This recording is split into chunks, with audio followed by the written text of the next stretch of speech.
Estamos no Conecta Processo Penal em Debate, um podcast que trata de temas atuais de processo penal. Este é o episódio número 98. Sou Nereu Giacomoli, professor da PUC e advogado. Comigo, Marcos Eberhardt, também professor da PUC do Rio Grande do Sul e advogado. Hoje temos a presença no Conecta da professora Fabiane Cavalcanti, que é mestre em Ciências Criminais pela PUC do Rio Grande do Sul e também advogada criminalista, que vai tratar do tema da insignificância no âmbito criminal e principalmente os seus reflexos no direito processual penal. Inicialmente, queremos agradecer à professora Fabiane pela sua disponibilidade em participar do Conecta e colaborar com a difusão do conhecimento em processo penal. Professora Fabiane, obrigado por ter aceitado e tem a palavra. Professor Nereu Giacomoli, professor Marcos Eberhardt, quero agradecer imensamente o convite para participar do Conecta, esse projeto e esse formato tão interessante e inovador, que traz conhecimento a todos nós, e realmente estou muito grata pelo convite.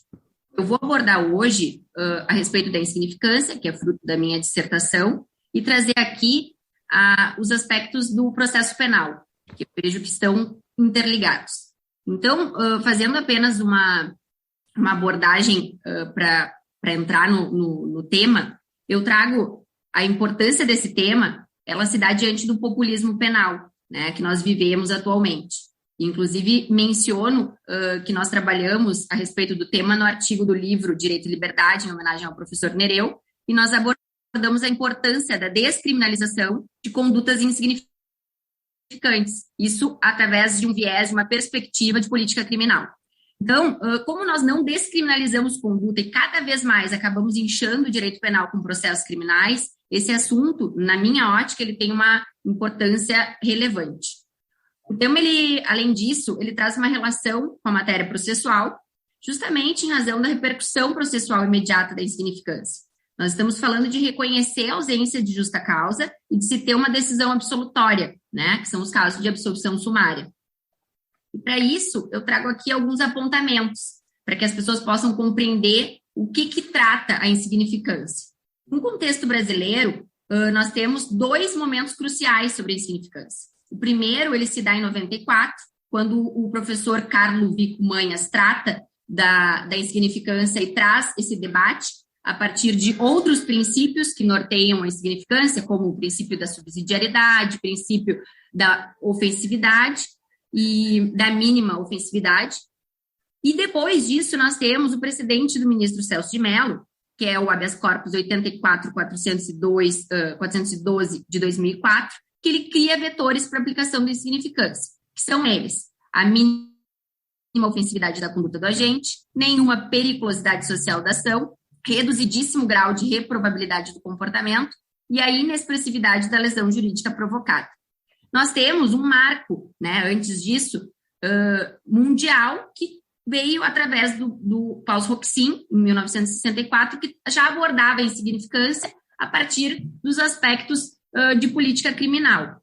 E nós viemos, então, a partir ali de 94, abordar a insignificância para tentar reduzir os processos, entendendo aí que uma conduta ínfima, que não lese um bem jurídico tutelado, ela não deve ter a importância e não deve ser judicializada.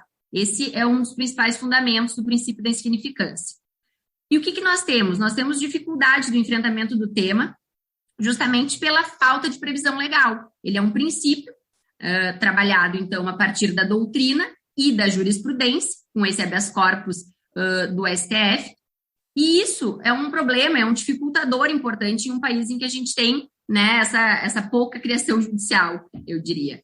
E de outro lado, a gente tem um problema, que é o autoritarismo, aquela lógica punitivista, onde a gente investiga, processa, coloca na cadeia, e depois a gente analisa quais são as consequências disso. E, infelizmente, era quase que a totalidade das decisões antes de 2004. Né? Não havia hipóteses de consenso, e agora nós percebemos que estão surgindo, e podemos dizer que isso é um avanço em um sistema punitivista, que por vezes não se interessa em saber se aquele bem jurídico realmente é relevante a ponto de se judicializar. Então, a partir disso, a gente pode fazer uma análise breve a respeito dos aspectos processuais penais da insignificância. A insignificância é uma questão material, causa de atipicidade, falta de lesão significativa a um bem jurídico tutelado, mas ela tem consequências processuais aplicáveis. A primeira, que eu diria a mais importante, é que se o fato é atípico, em razão da insignificância, uma ação penal ela é impossível, justamente pela falta de justa causa, que é um elemento essencial para o nascimento da ação penal. Se não há justa causa, é caso de impetração de habeas corpus. Então, nós temos esse remédio processual para colocar fim à ação penal. É o instrumento processual que garante esse direito material.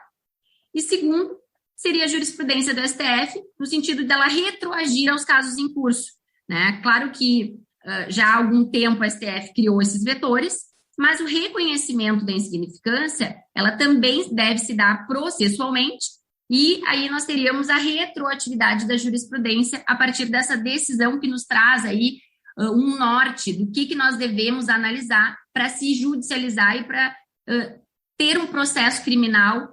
E, por vezes, nós temos processos criminais que são reconhecidos nas instâncias de base, e depois nós temos que recorrer ao STJ e STF para reconhecer aí o princípio da insignificância. E isso é um grande problema.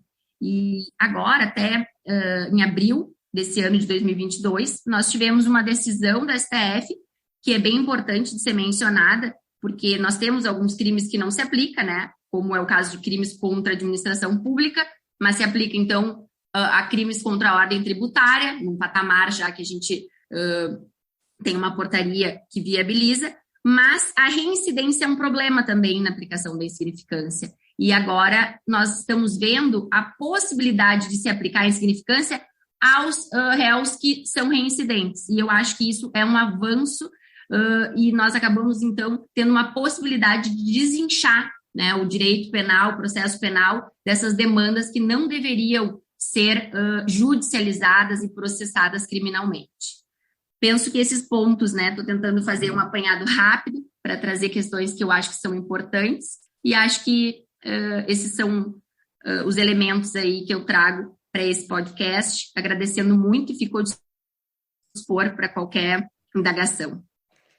Professora Fabiane, satisfação tê-la aqui no Conecta Podcast. Eu tenho certeza que as repercussões processuais da insignificância, se elas efetivamente fossem levadas efetivamente a sério, como são, por exemplo, do ponto de vista doutrinário, nós não teríamos tantos processos como, por exemplo, de crimes patrimoniais, crimes normalmente sem violência, em que esses processos muitas vezes tratam de bens de efetivamente não necessariamente pequena importância, mas muito mais do que isso, de importância insignificante. Nós temos vários cases ao redor disso, como, por exemplo, o famoso furto das melancias, né, que chegou no STJ, e o ministro Sebastião Rey Júnior, ao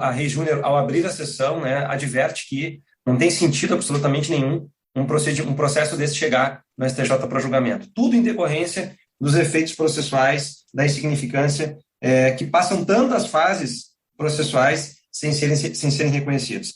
Esse foi o episódio 98 do Conecta Podcast, com a professora Fabiane Cavalcanti, que é advogada criminalista aqui no Rio Grande do Sul e mestre em Ciências Criminais pela PUC. Nesse episódio, que estará no ar no dia 25 de maio, às 18 horas. Compartilhe conhecimento pelo Conecta Podcast com Nereu Giacomoli e Marcos Eberhardt, pelo YouTube, pelo Facebook, pelo Instagram e pelo Spotify.